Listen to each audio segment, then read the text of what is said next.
তাহলে এটা দিয়ে কি বুঝাবে? দেয়া আর বাস করতো রাজার কাছে যে। এই ক্লাসে যা যা পড়াবো এটা বলতে পারো খুবই এক্সক্লুসিভ জিনিস, এইটা এই ক্লাস ছাড়া তেমন আর কোথাও পাবা না। ইনভার্সন এমন একটা টপিক যেটা আমাদের দেশে কেউ সেভাবে পড়াই না, বা পড়ালেও অতটা ডিটেলসে পড়াতে পারে না। তো আমরা একটা বিশেষ টপিক পড়বো, এটা পড়ার আগে আমরা শুরুতে একটু নো সুনার লিখবো। নো সুনার দিয়ে একটা সেন্টেন্স লিখে ফেলো সবাই।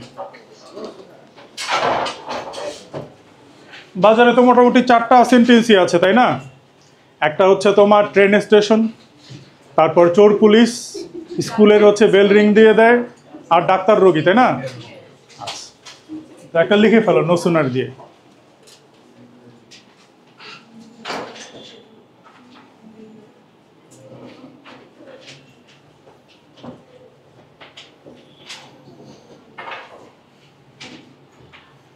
আচ্ছা, আজকে যে টপিকটা পড়াবো এইটা বাংলাদেশের কেউ সেভাবে পড়াই না, আর পড়ালেও ধরো খুব একটা ভালোভাবে পড়ায় না। তো যে কারণে আবার এডমিশন টেস্টে এখান থেকে প্রচুর কোয়েশ্চেন আসে, আর এইচএসসিতে এটা থেকে ডিরেক্টলি ওইভাবে আসে না।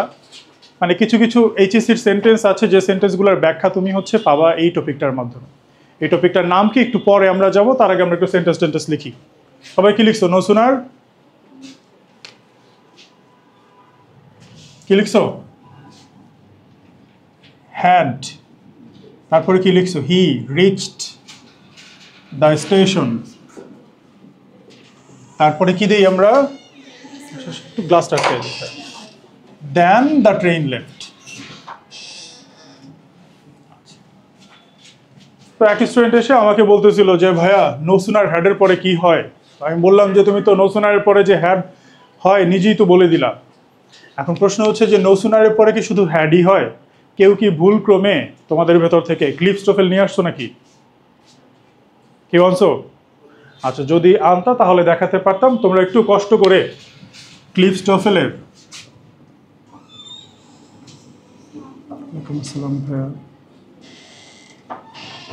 এই ক্লিপস্টোফেলের হচ্ছে পেজ নাম্বার 146-এ যাবা। বোঝা গেছে? ক্লিপস্টোফেলের 146-এ যাবা, ওইখানে দেখবে একটা সেন্টেন্স দেওয়া আছে নো সুনার দিয়ে।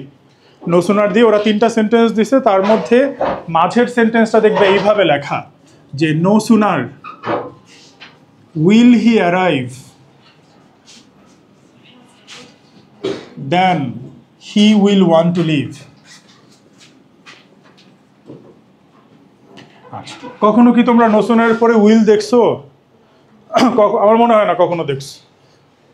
আমিও কখনো হচ্ছে আমার এই একাডেমিক লাইফে যে স্কুলে কলেজে কখনোই হচ্ছে দেখি না, কিন্তু অ্যাডমিশন টেস্টে যেয়ে দেখছি। এবং আমার কাছে প্রথমে মনে হচ্ছিল যে এটা একটা ভুল সেন্টেন্স।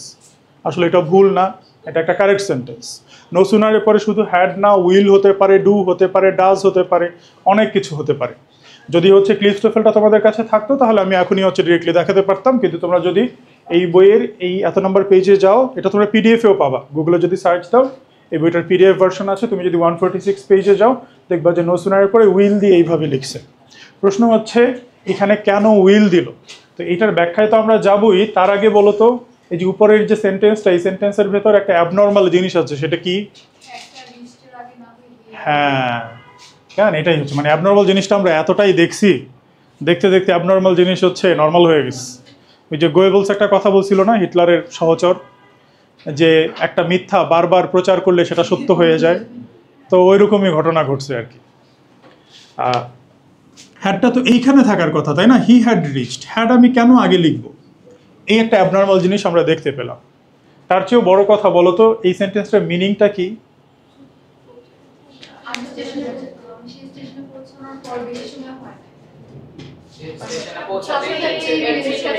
বলো তো কোন কাজটা আগে হয়েছে এখানে? কোনটা আগে ঘটছে? ট্রেন আগে চলে গেছে নাকি নাকি হচ্ছে সে আগে পৌঁছেছে? আচ্ছা, একটু আমরা ভোটাভুটি করি। বাংলাদেশের প্রথম সুষ্ঠু নির্বাচন, সে আগে পৌঁছাইছে, এটার পক্ষে কারা কারা আছে? যে এই জন্যই বলা হয় যে মেজরিটি কখনোই সঠিক পথে থাকে না। আচ্ছা, এখন আর তুলে লাভ আছে? তুমি তো ওই যে আন্দোলন শেষের সমন্বয়ক। আচ্ছা, তো এই যে দেখো, এই যে সেন্টেন্সটা লিখলাম, এই যে ছোটবেলায় আমরা একটা রুল পড়ছিলাম না, অতীতে যদি দুইটা কাজ হয়, যে কাজটা আগে হয় ওইটা কোন টেন্সে ছিল? Past perfect. যেটা পরে হয় পাস্ট ইনডেফিনিট। রোগী আসার আগে ডাক্তার মরে গেল, পড়ছো না? তো ওইখানে হচ্ছে ডাক্তার মরে গেল, এটা কোন টেন্স? ডাক্তার তো মরতেই পারে, স্বাভাবিক, তাই না? না, চলতেছে চলতেছে, এটা এমনিতে স্ক্রিন অফ হয়ে গেছে কিন্তু চলতেছে। আচ্ছা, কোথায় যেন ছিলাম? আচ্ছা, ডাক্তার মরতেই পারে, তাই না? তা ডাক্তার মরাটা কি? Past perfect. স্বাভাবিক না, পাস্ট পারফেক্ট। আচ্ছা, ডাক্তার মরে যাওয়াটা হচ্ছে পাস্ট পারফেক্ট, আর রোগীর আসাটা এই ক্ষেত্রে কি হবে? Past indefinite. তো এই দুইটা, এই সেন্টেন্সটার দুইটা পার্ট দেখো। এইটা পাস্ট পারফেক্টে লেখা না, তার মানে সে আগে পৌঁছাইছে, তারপরে ট্রেন চলে গেছে। বোঝা গেছে? আগে হচ্ছে তোমার সে পৌঁছেছে, তারপরে হচ্ছে ট্রেন চলে গেছে। বোঝা গেছে? তাহলে এইটার মিনিং আমরা যেভাবে চিনি, আমরা যেভাবে জানি, সেটা আসলে অ্যাকুরেট না। এটার আমরা মিনিংটাও হচ্ছে জানবো ডিটেলসে। হ্যাডটা কেন আগে গেল এটারও ডিটেলস জানবো। এখানে কেন হচ্ছে ক্লিফস্টোফেল উইল দিছে সেটারও মিনিং, মানে রিজনটা আমরা জানবো।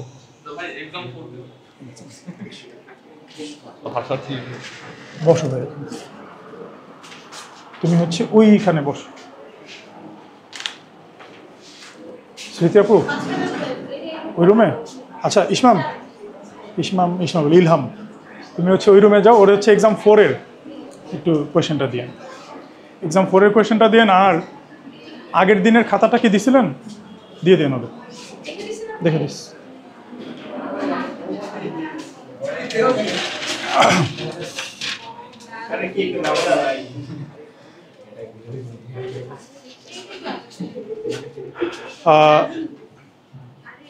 খুব ভালো ছেলে। ওর বড় ভাই মেনলি হচ্ছে আমার কাছে পড়তো। ওর বড় ভাই এখন বুয়েটে পড়ে। আর ও হচ্ছে তোমার এই এসএসসিতে থাকা অবস্থায় ওর হচ্ছে এইচএসসির ফিজিক্স আর ম্যাথ সিলেবাস শেষ।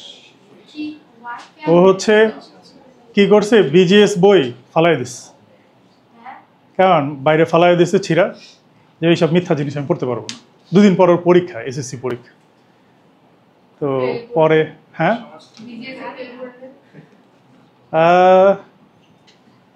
দোয়া করে দিছি ফেল করবেন ইনশাল্লাহ। তো ভালো ছেলে, এমনিতে পড়াশোনাতে খুবই ভালো। পরে ওরে অনেক বুঝাইছি, মানে আমাদের দেশের অ্যাকচুয়াল ট্যালেন্টদের আমাদের দেশে পড়াশোনা করতে অনেক সমস্যা হয়। বুঝা গেছে? কারিকুলামটা খুব একটা সুবিধার না। তো বলতেছিল বারবার যে ভাই আমার এই এসএসসির পড়া আর কত পড়বো, ভালো লাগে না, মানে সবই তো পারি। তো বসে বসে সে ক্যালকুলাস যা আছে সব শেষ করে ফেলছে। আচ্ছা যাক, হ্যাঁ দেখাতে পারবা।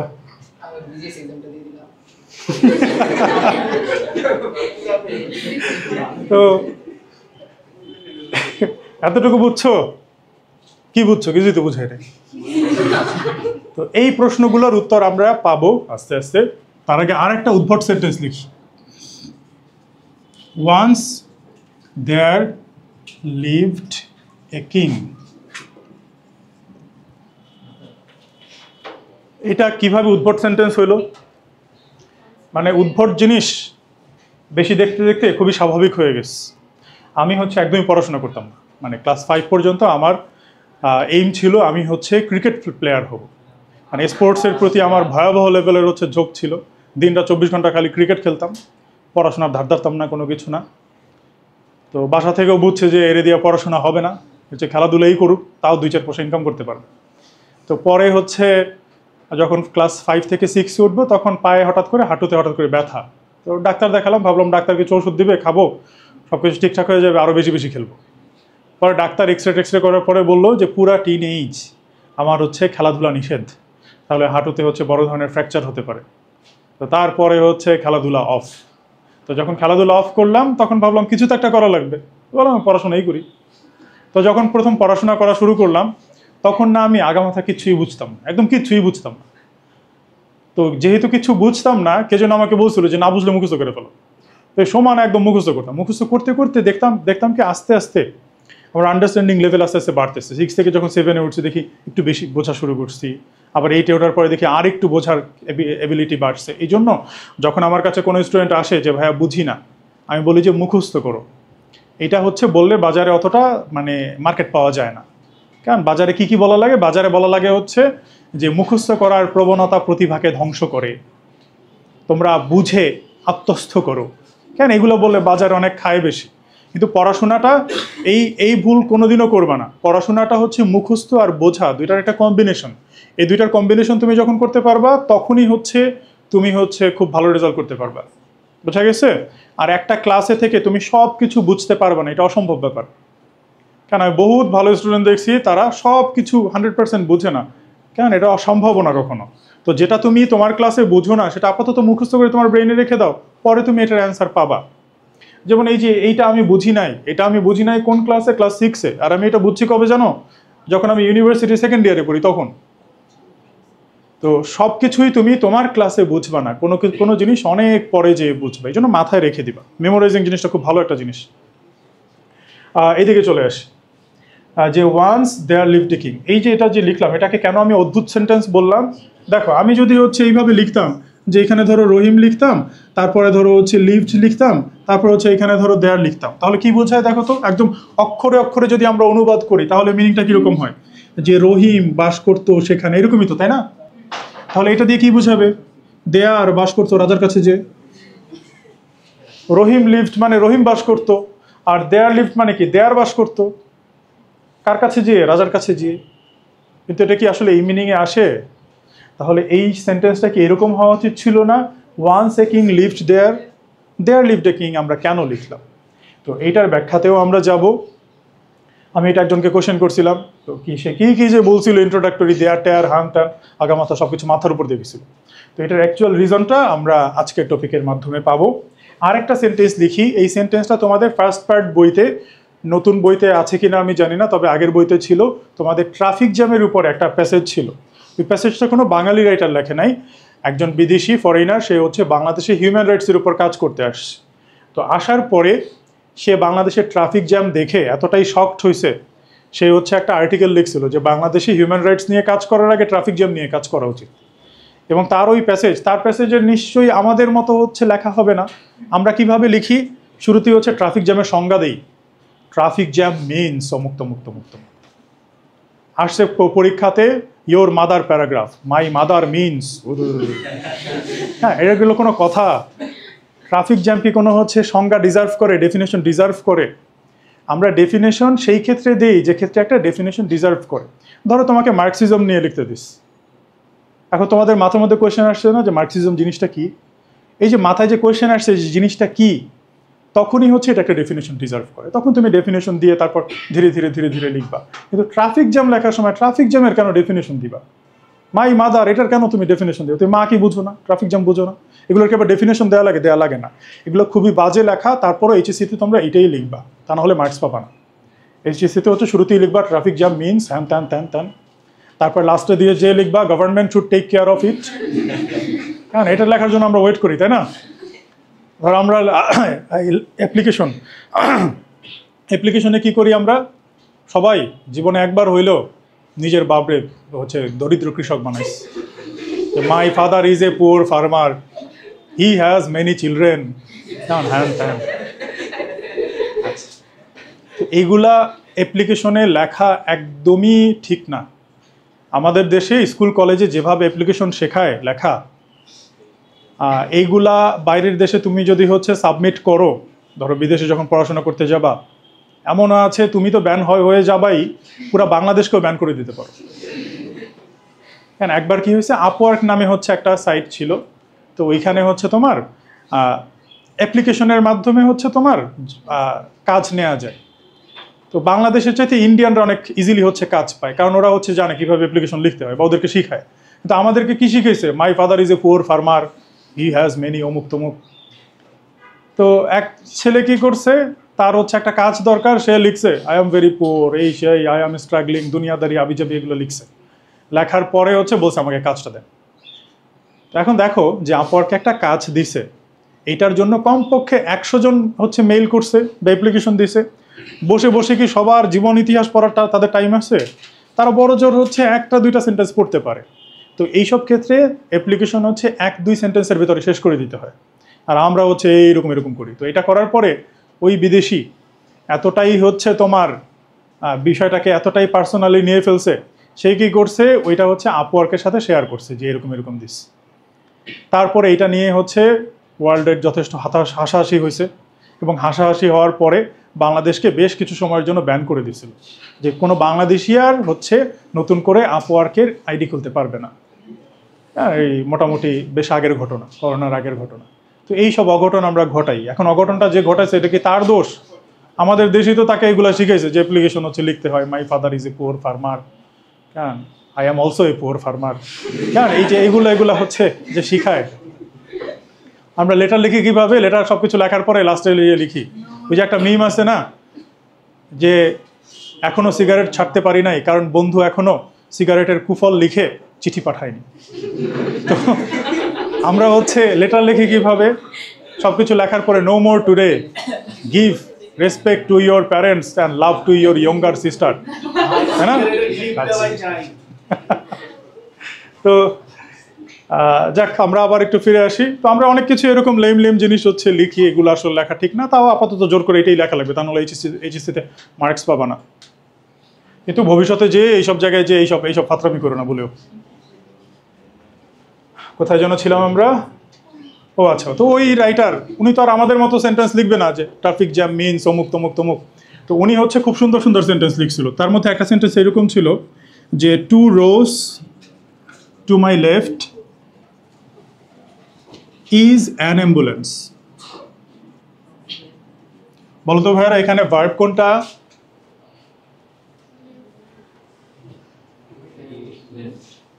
ভার্ব কোনটা? ইজ। আর সাবজেক্ট কতটুকু বলো তো?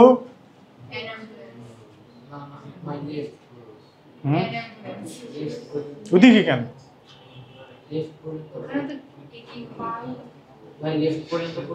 এই যে পুরোটা, এই পুরোটা সাবজেক্ট নাকি ওটা সাবজেক্ট নাকি এটা সাবজেক্ট ওইদিকে যাবে, তাই না? আচ্ছা ধরো এরকম আরেকটা সেন্টেন্স আমরা লিখলাম যে রহিম ইজ অ্যান অ্যাম্বুলেন্স, তা লিখতে পারবো না, তাই না? রহিম ইজ এ স্টুডেন্ট লিখলাম আমরা। এখন এইটার যদি আমরা একদম আক্ষরিক অনুবাদ করি তাহলে কি দাঁড়ায়? রহিম হয় একজন ছাত্র, তাই না?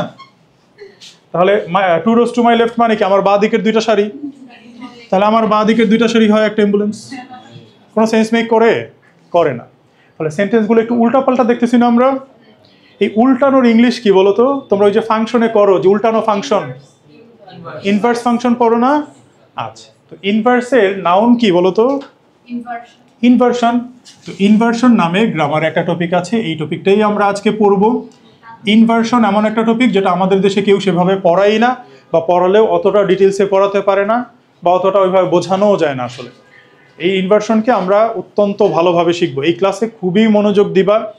এই ক্লাসে যা যা পড়াবো এইটা বলতে পারো খুবই এক্সক্লুসিভ জিনিস, এই ক্লাস ছাড়া কেমন আর কোথাও পাবা না। তো আমরা এই টপিকটা আজকে শুরু করবো, ইনভার্সন।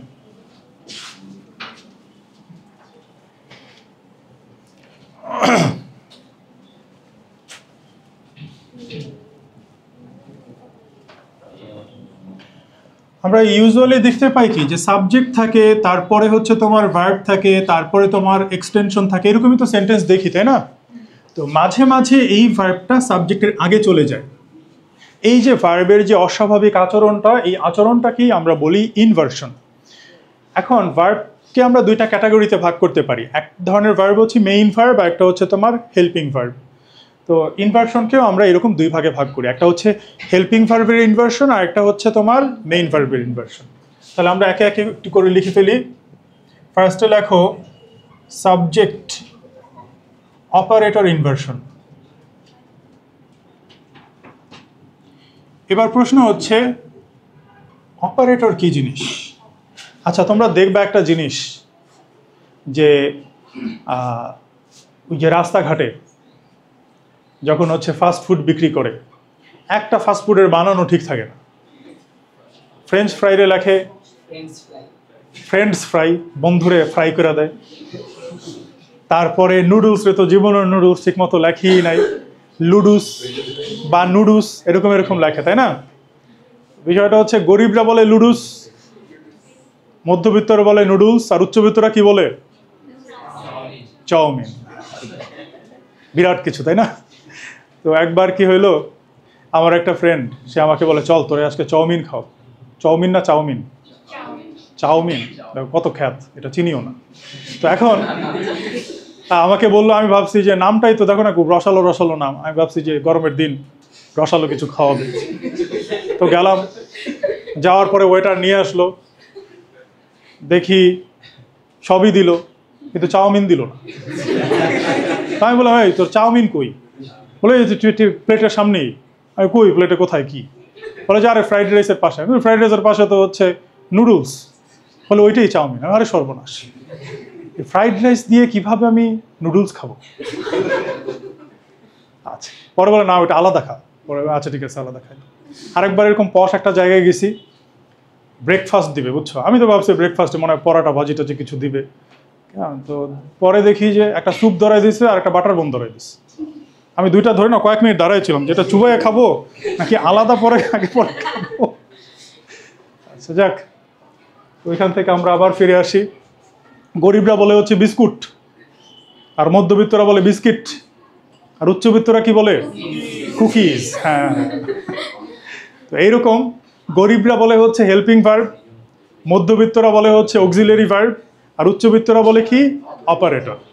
বোঝা গেছে? আবার এটা সিরিয়াসলি নিও না, এটার মানে বোঝাচ্ছি যে যাই হচ্ছে হেল্পিং ভার্ব, তাই অক্সিলারি ভার্ব, তাই অপারেটর।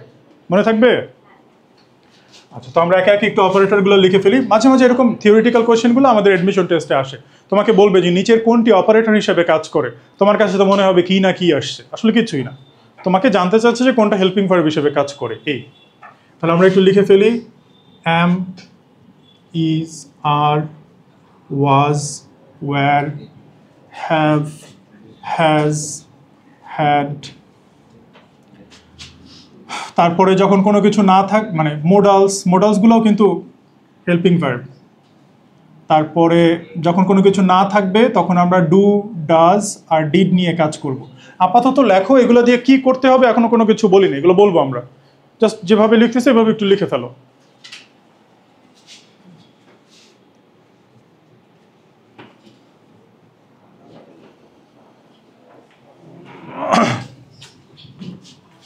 আরেকটা হচ্ছে তোমার সাবজেক্ট ভার্ব ইনভার্সন।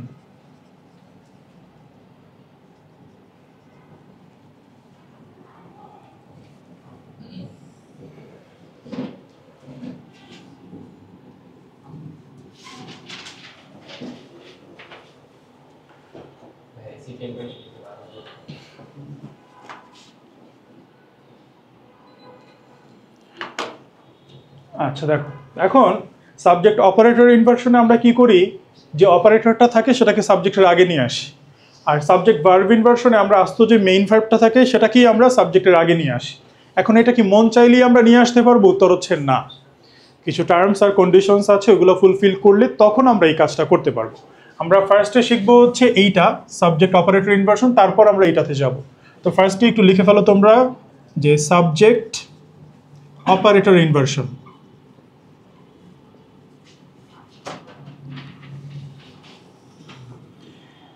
এখন আমি কিছু ওয়ার্ড বা ফ্রেজ লিখবো, এগুলা যদি সেন্টেন্সে থাকে তাহলে তুমি অপারেটরকে সাবজেক্টের আগে নিতে পারবা। যেমন ধরো no sooner, scarcely, hardly, rarely, seldom, barely,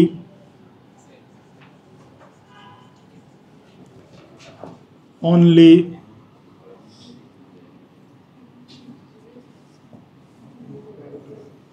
few, little, so, such, no, never, nowhere, until, unless,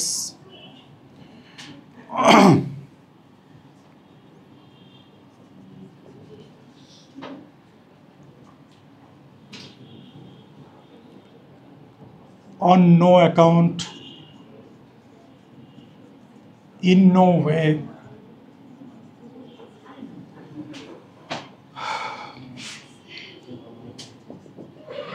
either or, neither nor।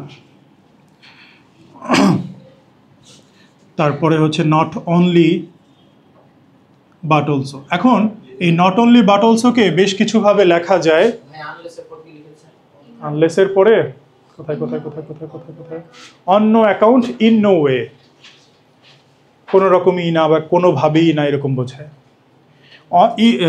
Not only but অলসোকে বেশ কয়েকভাবে লেখা যায়। তুমি চাইলে এইভাবে লিখতে পারো, নট অনলি দিয়ে শুধু বাট, অলসোটা যে দেয়াই লাগবে এরকম কিছু না। তারপরে এইভাবেও লেখা যায় যে নট অনলি দিয়ে তারপরে বাটটা না দিয়ে একটা কমা দিবা, তারপরে হচ্ছে অলসো, এইভাবেও লেখা যায়। নিচে লিখলে মনে হয় দেখবা না, আমি একটা এই সাইডে লিখি। তারপর এটাকে আরো একভাবে লেখা যায় যে নট সোললি, সোললি মানেও হচ্ছে only, not solely but also, এইভাবেও লেখা যায়।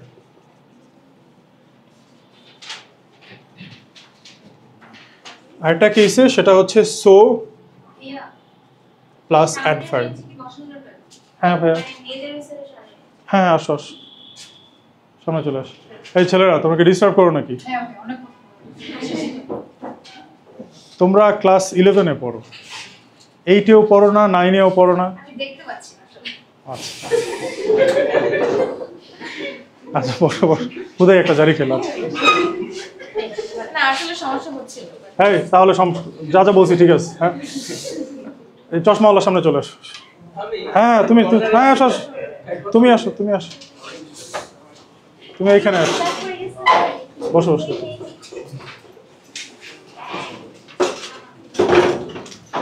এই যা পড়াচ্ছি এগুলো পরে লাখ লাখ টাকা দিয়েও পাবো না, বুঝছো? আসলেই পাবো না।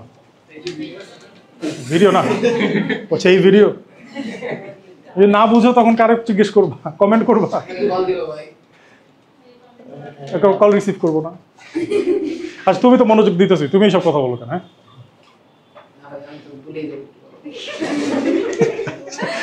লিখছো এতটুকু? আচ্ছা, এইগুলা থাকলে আমরা কি করতে পারি, যে অপারেটরটা আছে এই অপারেটরটাকে আমরা সাবজেক্টের আগে নিতে পারি। ধরো আমি একটা সেন্টেন্স লিখলাম, সবাই কি লিখছো সব? আচ্ছা একটু লেখো তারপরে বলি।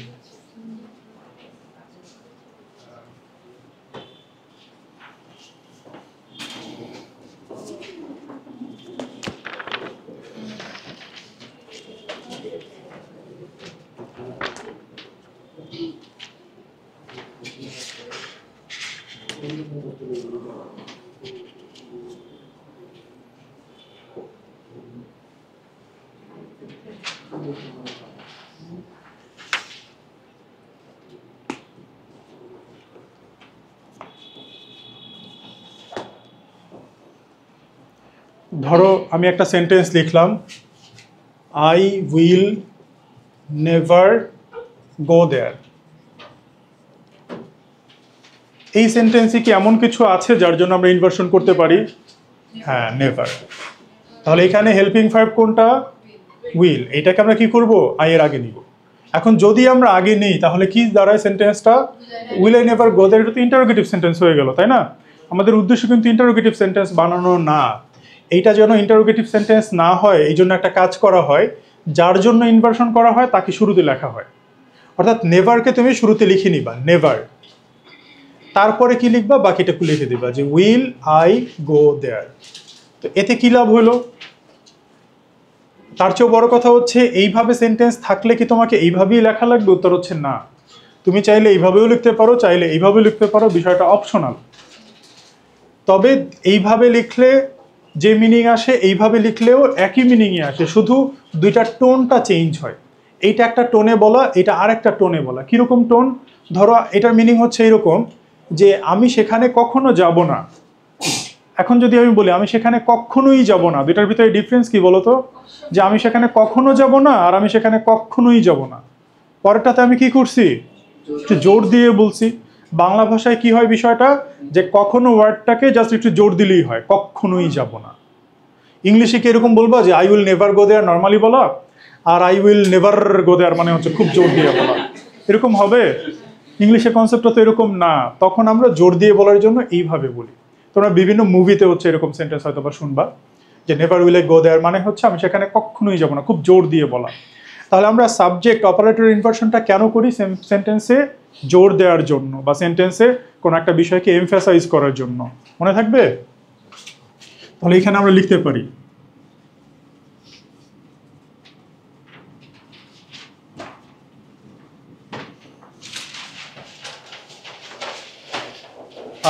সাবজেক্ট অপারেটর ইনভার্সনটা আমরা কেন করব? এমফাসাইজ করার জন্য। ধরো একটা সেন্টেন্স লিখলাম যে only he can do it, এইটাকে ইনভার্সন করলে কি হয় বলো তো?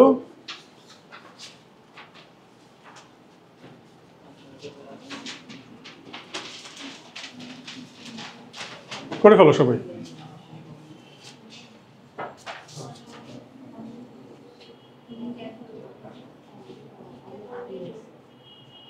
কার জন্য ইনভার্সন হবে বলো? অনলির জন্য। সেটা তো প্রথমেই দেয়া আছে, তাই না? তাহলে প্রথমে আনার কোনো কিছু নাই, ওইখানেই থাকবে। তারপরে কি করবা? এটা আগে নিয়ে আসবো, only can he do it. এইভাবে বললে বোঝায় কেবলমাত্র সে কাজটি করতে পারে, আর এইভাবে বললে কি বোঝায়? কেবলমাত্র সেই কাজটা করতে পারে।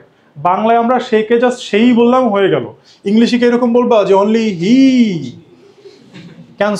ক্যান ডু ইট, এইভাবে বললে হবে? হবে না। আচ্ছা, তো দুই ভাষা, দুইটা আলাদা ভাষা, দুইটার মেকানিজম একদম আলাদা। এখন ধরো আরো কিছু সেন্টেন্স লিখলাম যে he knows little. He knows little মানে কি বলো? কম জানে মানে হচ্ছে he knows a little. A little মানে হচ্ছে অল্প। আর শুধু লিটল বললে কি বোঝায়? অলমোস্ট না, সে তেমন কিছুই জানে না। এটাকে ধরো আরো জোর দিয়ে বলতে চাচ্ছ, সে তেমন কিচ্ছুই জানে না। বাংলা ভাষায় কিছুইকে জাস্ট কিচ্ছুই বললাম, ইংলিশে কিরকম বলবা? যে হি নোজ লিটল, এইভাবে তো ইন্ডিয়ান ইংলিশ হয়ে যাবে, তাই না? তো এইটাকে একটু ইনভার্সন করো। এই তো আচ্ছা, কি হবে বলো? Little does. এখানে তো তোমার কোনো হেল্পিং ভার্ব নাই, না থাকলে আমরা কি করি? ডু ডাজ ডিডকে আগে নেই, তাই না? তো এটার জন্য আমরা কি নিব? ডাজকে আগে নিব। Little does he know. বুঝছো বিষয়টা?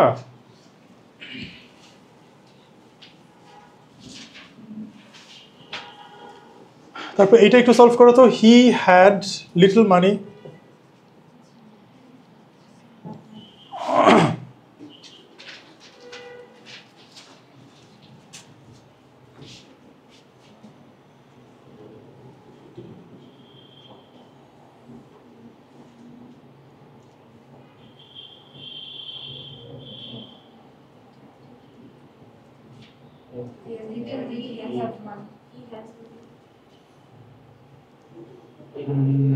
চিন্তার বিষয়, তাই না? আচ্ছা, লিটল মানি একসাথে না? তাহলে লিটল মানিকে একসাথে আগে নিয়ে আসবা। লিটল মানি, তারপরে এখানে তো এটা কি মেইন ভার্ব না helping verb? Main verb. Helping verb তো এখানে নাই, না থাকলে কি করবা? ডু ডাজ ডিডকে আগে নিবা। তো হ্যাডের জন্য কি কে আগে নিবা? ডিডকে। তাহলে লিটল মানি ডিড হি, তখন এটা বেস ফর্ম হয়ে যাবে না? হ্যাডের বেস ফর্ম কি? Have. Little money did he have হবে তখন। বোঝা গেছে? আরো জোর দিয়ে বলা, টাকা বোঝায় না, একদম ফকিরা।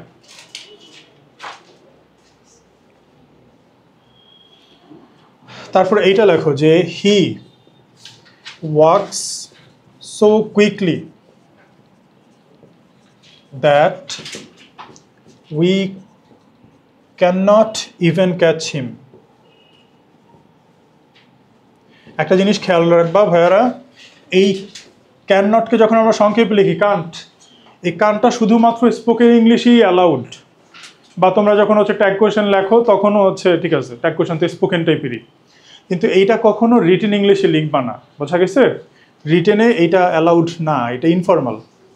আমরা রিটেনে হচ্ছে পুরাটা লিখবো এবং দুইটাকে একসাথে লেখা হয়, ক্যান নট। আমি আমার অনার্সের একাডেমিক লাইফে যত বই পড়ছি কোনো বইতেই না এইটা লেখা ছিল না কান্ট, সব বইতেই ক্যান নট এরকম লেখা ছিল। ডায়ালগে লিখতে পারো, ডায়ালগ ইনফর্মাল, কিন্তু আমাদের দেশের টিচাররা কি চায়? Formal dialogue. বন্ধুকে বলে হ্যালো, কেমন? হ্যাঁ, আসসালামু আলাইকুম, how are you? I am fine, what are you thinking? I am thinking about tree plantation. চিন্তা করো, বন্ধুর সাথে ট্রি প্ল্যান্টেশন নিয়ে কনভারসেশন জীবনও করছো? আমার মনে হয় না করছো। একবারে আমি কি করছিলাম, টুকটাক বিভিন্ন সিরিজ টিরিজ দেখে কাঁচা কাঁচা ইংলিশ শিখছি, তো ভাবলাম যে এইবার ইংলিশ লেখা উড়িয়ে দিব। এই জন্য ওরা যেভাবে কথাবার্তা বলো ওইভাবেই বলতেছিলাম, হেই হোয়াটসঅ্যাপ, আই এম কুল, এইরকম আবিজাবি লিখতেছিলাম। তো লেখার পরে ডায়ালগে আমাকে দিয়েছে হচ্ছে 10-এ 3।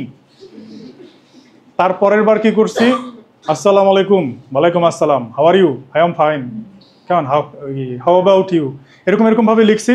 আর টিচার খুশি, একদম ফুল মার্কস দিয়ে দিস। What are you thinking, I am thinking about কেমন ডিফরেস্টেশন।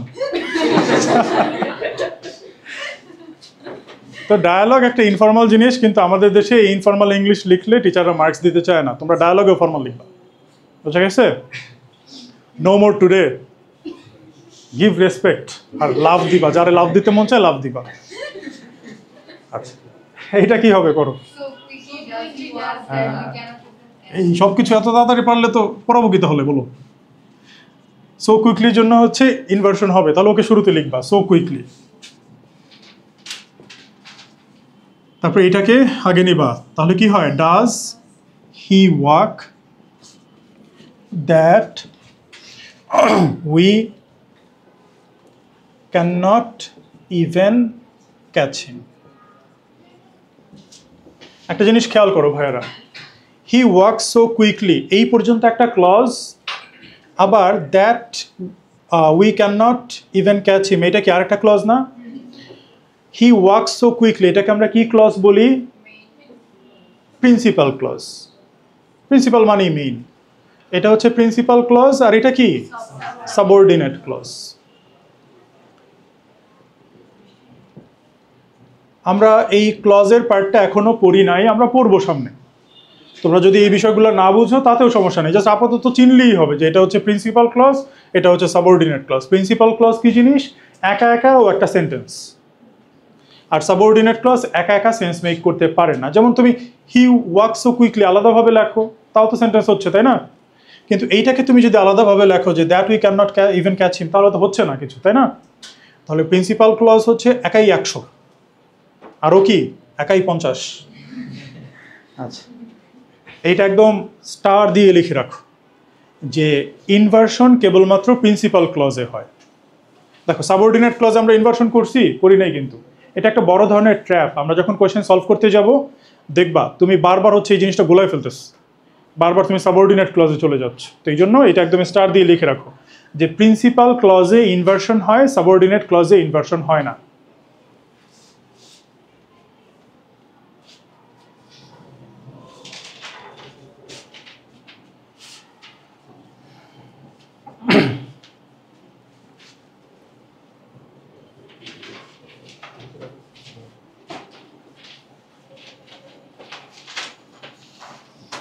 লিখছো এতটুকু? প্রিন্সিপাল ক্লজে ইনভার্সন হবে, সাবঅর্ডিনেট ক্লজে ইনভার্সন হয় না। আরেকটা বিষয়, এটা খুবই ইনফর্মাল জিনিস, এটা কোনো বইতে লিখবে না, স্বাভাবিক। এটা তোমার এক্সামে কোয়েশ্চেন সলভিংয়ে হেল্প করবে, এটা কোনো অথেন্টিক কথাবার্তা না। সেটা কি, যে তুমি যদি কখনো অপশনে একটা নর্মাল সেন্টেন্স দেখো, নর্মাল স্ট্রাকচারের একটা যদি ইনভার্সন করা সেন্টেন্স দেখো, তাহলে সবসময় ইনভার্সন করা সেন্টেন্সটা কি অ্যান্সার হিসেবে দিয়ে আসবা। কেন দিবা, এই কেনর ব্যাখ্যা আমিও জানি না। যারা এই টাইপ কোয়েশ্চেন করে তাদের যদি আমি কোনো দিন পাই, তাহলে আমিও তাদেরকে প্রশ্ন করবো যে কেন আপনারা এটা করেন, কেন? কারণ এটা আমি কোনো ব্যাখ্যা খুঁজে পাই নাই। তো এই জন্য এই জিনিসটা তোমাদের অ্যান্সার সলভিংয়ে হচ্ছে, মানে কোয়েশ্চেন সলভিংয়ে খুব হেল্প করবে। এই জিনিসটা একটু লিখে রাখো যে ইনভার্টেড সেন্টেন্স সবসময় গ্রেটার দেন কার থেকে? নর্মাল সেন্টেন্স থেকে। মানে এক্সামে এটা কোনো গ্রামারের রুল না, এটা এক্সামে তোমার কোয়েশ্চেন সলভিংয়ে হেল্প করবে। তুমি যদি এক্সামে কখনো দেখো যে অপশনে নর্মাল সেন্টেন্সও দেওয়া আছে, আবার হচ্ছে ইনভার্টেড সেন্টেন্সও দেওয়া আছে, তাহলে এটা কি অ্যান্সার হিসেবে দিয়ে আসবে।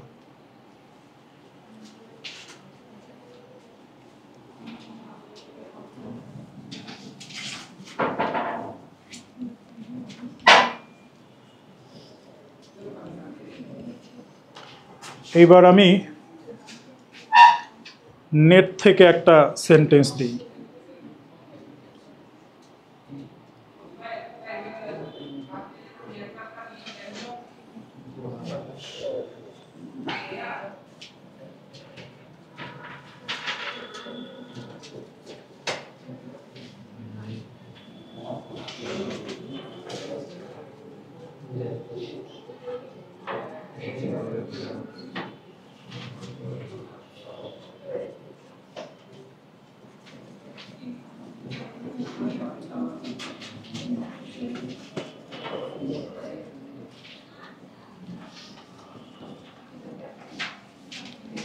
যে he not only loves chocolate but he also smokes.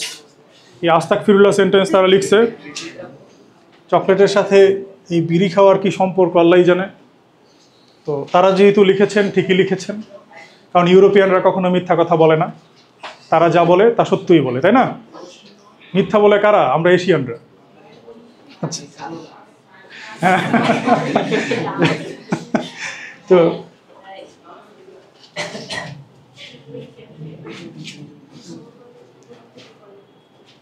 আমি ছোটবেলায় এই টাইপের আনসার দিতাম, বুঝছো? আমার সায়েন্স পড়তে একটু ভালো লাগতো না।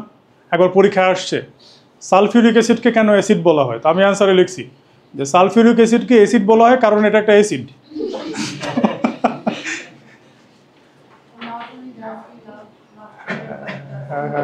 কি হবে বলো তো? এটাকে তো শুরুতে লিখবা তুমি, নট অনলি ডাজ হবে, তাই না? এটার জন্য does he love it but he অলসোটা এইভাবেই রাখো, সমস্যা নেই, ওইভাবে রাখলেও সমস্যা নেই, স্মোকস। আচ্ছা, এই বিষয়টাও একটু খেয়াল রাখবা, এই তিনটা বিষয় যে তোমার এই নট মানে আইদার অর, নাইদার নর, নট অনলি বাট অলসো, এই যা যতগুলো আছে না, এই সব ক্ষেত্রে প্রথম অংশে ইনভার্সন হয়। মানে আমি একটু রেড পেন দিয়ে মার্ক করে দিই। এই কয়টার ক্ষেত্রে এই প্রথম অংশে ইনভার্সন হয়, কেন এই অংশে হচ্ছে ইনভার্সন হবে, কিন্তু পরের অংশে যে ইনভার্সন হবে না। মনে থাকবে? আমি তো উল্টা জায়গায় লিখলাম, এটা না, এই যে পরে যে থাকে না, পরের অংশে আমরা ইনভার্সন করব না। আবারও বলি, আইদার অর, নাইদার নর, নট অনলি বাট অলসো, এই ক্ষেত্রে আমরা সবসময় প্রথম অংশে ইনভার্সন করব, পরের অংশে যে ইনভার্সন করব না। এই যে দেখো, আমরা এই অংশে ইনভার্সন করছি, কিন্তু পরের অংশ কি কোনো ইনভার্সন করলাম? যা আছে তাই রেখে দিছি, তাই না? মনে রাখো কিন্তু এগুলো কোয়েশ্চেন সলভিংয়ে আমাদের কাজে লাগবে। আইদার অর, নাইদার নর, নট অনলি বাট অলসো থাকলে আমরা প্রথম অংশে ইনভার্সন করব, পরের অংশে ইনভার্সন করব না।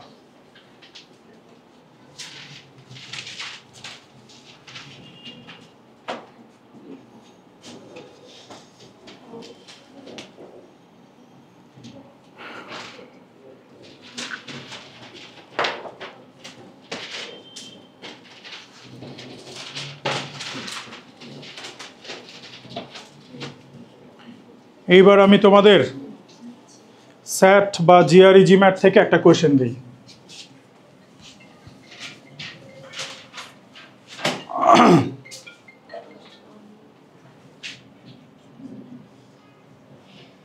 জিরাফস seldom sleep more than 20 minutes a night. Giraffes sleep more than 20 minutes a night. এইটার একটু ইনভার্সন করো। খায়রুল, ইনভার্সনের একটা শীট আছে, দাও তো। ইনভার্সন আই দিয়ে একটা দিলেই হবে।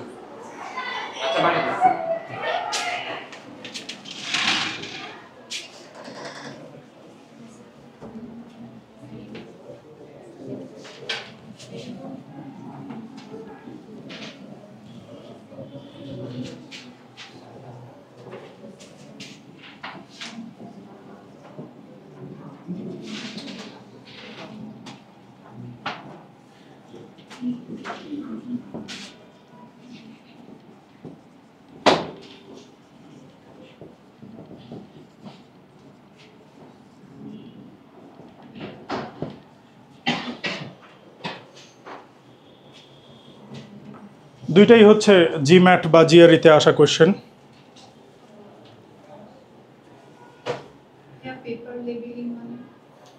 ওই যে কাপড়ের লেবেল দেখছো?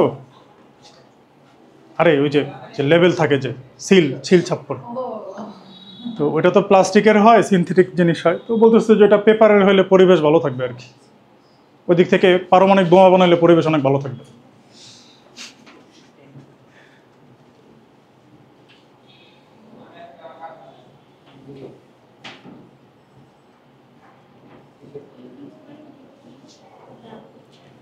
পরেরটা হচ্ছে only if the law is changed paper labelling will be essential.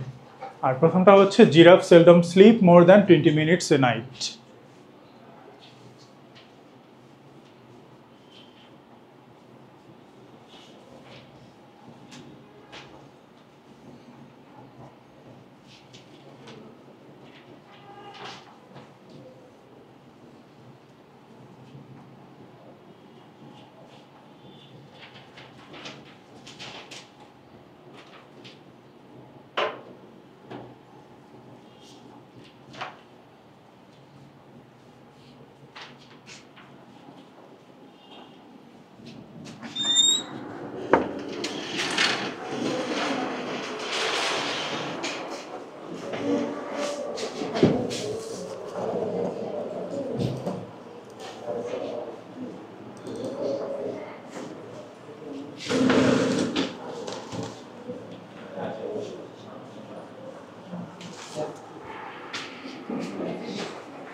বলো তো ফার্স্টেরটা কি হবে? এটার জন্য তো ইনভার্সন হয়, এটাকে শুরুতে লিখবা সেলডম, তারপরে ডু হবে, তাই না? Do giraffes sleep more than 20 minutes a night. পরীক্ষাতে ইনভার্সন করতে বলে নাই, ওরা কি করছে সেন্টেন্সটা এইভাবে লিখছে, লিখে এইখানে হচ্ছে গ্যাপ দিয়ে দিস, গ্যাপ দিয়ে তারপরে অপশনে এই যেগুলো দিছে তোমার স্লিপ জিরাফস, তারপরে হচ্ছে জিরাফস slip,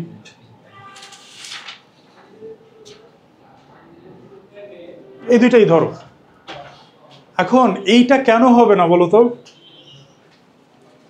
giraffe seldom giraffe slip কেন হবে না? আচ্ছা এই স্লিপ ছিল না, হ্যাঁ মানে সেলডম তো সামনে থাকার কথা না, সেলডম তো পরে থাকার কথা। যেহেতু সামনে লিখছে তার মানে এখানে ইনভার্সন করাটা ম্যান্ডেটরি হয়ে গেছে। এখন তুমি আর নর্মাল স্ট্রাকচারে লিখতে পারবা না, এই জন্য আমরা এইটা দেই না। তখন কি দেই? এইটা দেই যে সেলডম, আরে আরেকটা অপশন তো দেই নাই, যেটা অ্যান্সার সেটা তো দেই নাই, এটাও হবে না। এবার 3 নম্বরটা ডু জিরাফ স্লিপ। তো এইটাকে অনেকে মানে এইটা কেউই অ্যান্সার করে না, এইটাই অধিকাংশ স্টুডেন্টরা লিখে ফেলে seldom giraffe sleep more than 20 minutes a night. এটা হবে না। আমরা কোনটা দিব? যেহেতু এইভাবে সেলডমকে আগে লিখে ফেলছি তার মানে ডুটাকে হচ্ছে আগেই লেখা লাগবে, ইনভার্সন এখানে হচ্ছে একদম ফরজ হয়ে গেছে, ম্যান্ডেটরি হয়ে গেছে, এই জন্য আমরা এইটা দেখাই। এইটাকে ইনভার্সন করলে কি হয় বলো? একটু ঝামেলা আছে। আমরা একটা কথা বলছিলাম মনে আছে, আমরা হচ্ছে প্রিন্সিপাল ক্লজে ইনভার্সন করব, সাবঅর্ডিনেট ক্লজে করব না। এখানে প্রিন্সিপাল ক্লজ কোনটা বলো? হ্যাঁ এইটা প্রিন্সিপাল ক্লজ না, paper labelling will be essential. তাহলে ইনভার্সন হলে এই অংশে হবে, এই অংশে ইনভার্সন হবে না। তো এই অংশে যে ইনভার্সন হবে কার জন্য হবে? এই যে অনলির জন্য। আমরা যে এখানে একটা কথা বলছিলাম না যে অনলি থাকলে ইনভার্সন হয়, এখন অনলির সাথে একটু ইফ অ্যাড হয়ে আছে, অনলি তো আর একা একা থাকতে পারে না, তাই না? তো এইটাকে শুরুতেই আছে, শুরুতেই তুমি লিখবা যে only if the law is changed. এটা লেখার পরে কমাটা আর দিবা না এই ক্ষেত্রে, মানে কন্ডিশনাল সেন্টেন্সে আমরা এইরকমভাবে যখন আমরা ইনভার্সন করি কমাটাকে তখন ইগনোর করি। আর পেপার লেবেলিং উইল বি না, তাহলে তখন এটা কি হয়ে যাবে? Will paper labelling be essential. বোঝা গেছে বিষয়টা? এটাই নিয়ম। আচ্ছা এটাই নিয়ম। বিষয়টা হচ্ছে কি এই জিনিসটাকে মানে গ্রামারাইজড করাটাই একটা খুবই টাফ ব্যাপার। মানে আমরা যে গ্রামার দিয়ে যে হচ্ছে ব্যাখ্যা দিয়ে দিয়ে এটা থাকলে এইভাবে দিবা, এটা থাকলে এইভাবে দিবা, এটা যে বোঝাতে পারতেছি এটাই হচ্ছে একটা অলৌকিক ব্যাপার। কারণ ইনভার্সনের এমনও অনেক সেন্টেন্স আছে যেগুলোকে কোনো গ্রামার দিয়েই আসলে এক্সপ্লেইন করা যায় না। তারপর যতটুকু পরীক্ষায় আসে অতটুকু তোমাদেরকে আমি আর কি এক্সপ্লেইন করে দিচ্ছি, কিন্তু এতটুকু বুঝলে তোমরা বাকিগুলো এমনিতেই বুঝবা। এখন আর একটা সেন্টেন্স দেই। এই জিরাফের বিষয়টা বুঝছো তো সবাই? যেহেতু সেলডম সামনে আনছে এই জন্য তোমার ইনভার্সন করাটা একদম জরুরি ব্যাপার হয়ে দাঁড়াচ্ছে। এই জন্য আমরা নর্মাল স্ট্রাকচারে আর চাইলেও লিখতে পারি নাই।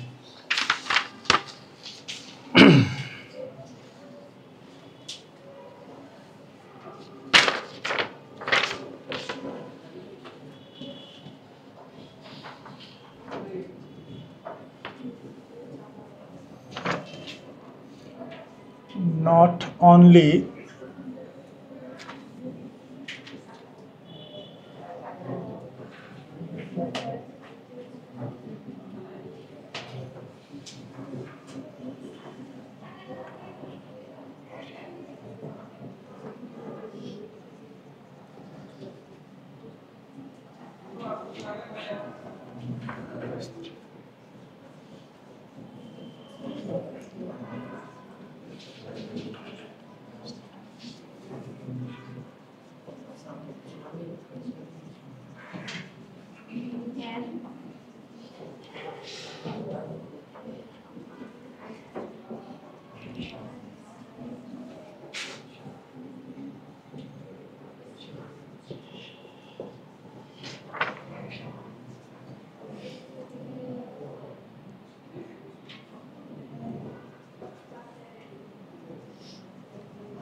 অনেক বড় সেন্টেন্স, ওদের একাডেমিক ইংলিশটা একটু এরকমই, একটু বড় বড় সেন্টেন্স হয়। Mary Ann Shadd was not only famous for helping escaped slaves, বাটটা দেয় না, দেখছো কমা দিস, যে বলছিলাম না বাট ছাড়া দেওয়া যায়, কমা দিয়ে তারপর she was also the first American woman to establish a news paper. এইটাকে ইনভার্সন করো। ইনভার্সন করা সেন্টেন্সটাই হচ্ছে পরীক্ষাতে আসছে।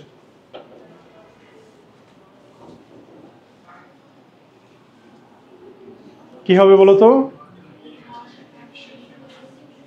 আচ্ছা দেখো, এইটা তো তোমার মেইন ভার্ব তাই না? মেইন ভার্ব, তাহলে মেইন ভার্ব থাকলে আমরা কি করি? ওদের যে অপারেটরটা, মানে যদি অপারেটর থাকে তাহলে অপারেটরকে আমরা আগে নিই, অপারেটর যদি না থাকে তখন আমরা কি করি? বা হেল্পিং ভার্ব যদি না থাকে তখন আমরা ডু ডাজ ডিডকে আগে নেই না? এইখানে কোনো হেল্পিং ভার্ব আসছে দেখো তো? নাই, এটাই মেইন ভার্ব না। তাহলে নিয়ম অনুযায়ী ডু ডাজ ডিডকে আগে নেওয়ার কথা না, উত্তর হচ্ছে ডু ডাজ ডিডকে আমরা আগে নিব না। কেন নিব না? কারণ ওইভাবে দিলে আসলে কোনো সেন্স মেক করে না। বা গ্রামারের নিয়ম অনুযায়ী যদি এক্সপ্লেইন করতে চাই তাহলে আমাদের বলা যায়, যদি তোমরা এখানে বি ভার্ব দেখো তাহলে ডু ডাজ ডিড না, পুরো বি ভার্বকেই হচ্ছে সামনে নিয়ে নিবা, পুরো মেইন ভার্বটাকেই সামনে নিয়ে নিবা। তখন আমরা কিভাবে লিখবো বলো তো? হ্যাঁ, তখন আমরা এটাকে এইভাবে লিখবো যে নট অনলি, তারপরে ওয়াজ মেরি অ্যান্ড শ্যাড, শ্যাডে কি ডাবল ডি ছিল? কি কঠিন নাম। Famous for helping escaped slaves, she was also, যা যা আছে সব কিছু লিখে দিবা। বোঝা গেছে? আমাদের নিয়ম অনুযায়ী এটা যেহেতু মেইন ভার্ব, এইটাই যেহেতু মেইন ভার্ব, এখানে যেহেতু কোনো হেল্পিং ভার্ব নাই, আমরা কি বলছিলাম যে কোনো হেল্পিং ভার্ব না থাকলে ডু ডাজ ডিডকে আগে নিতে, তাই না? তো সেই হিসেবে তো এখানে যেহেতু হেল্পিং ভার্ব নাই তাহলে তো ডু ডাজ ডিডকে আগে নেওয়ার কথা, কিন্তু বি ভার্ব থাকলে আমরা ডু ডাজ ডিডকে আগে নিব না। বি ভার্ব থাকলে পুরো বি ভার্বটাকে আস্ত আগে নিয়ে যাব, যে not only was Mary Ann Shadd famous for helping slips, তারপরে বাকিটুকু। এটা পরীক্ষায় কিভাবে আসছিল?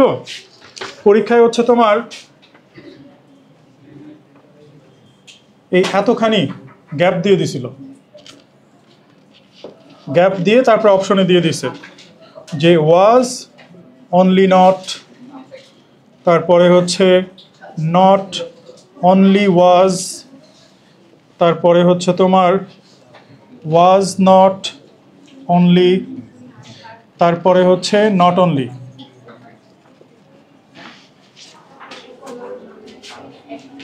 তো এইভাবে হচ্ছে ছিল option, was only not, not only was not only, not only. কোনটা হবে অ্যান্সার? এইটা হবে অ্যান্সার, তাই না? Not only was Mary Ann Shadd. অনেকেই কি করে এইটা দিয়ে দেয় যে not only Mary Ann Shadd famous for, এখানে যে ভার্ব না এটা খেয়ালই করে না, বোঝা গেছে? অনেকেই ভুলে এইটা অ্যান্সার দেয়, এটা ভুলেও অ্যান্সার হবে না, অ্যান্সার হবে কোনটা? এইটা। বুঝছো এতটুকু? কয়টা বাজে? আচ্ছা ঠিক আছে, আজকে এতটুকুই ইনভার্সনের পুরো ক্লাসের 50% হলো, বাকি 50% ক্লাস আমরা আগামী ক্লাসে দেখবো। আজকে যতটুকু পড়েছি বুঝছো তো সবাই? না বুঝলেও সমস্যা নাই, আগামী ক্লাসে আমাকে হচ্ছে জিজ্ঞেস করবা যে ভাই আমি এই পার্ট বুঝি না, একটু বুঝাই দেন, পারবা না? ওকে।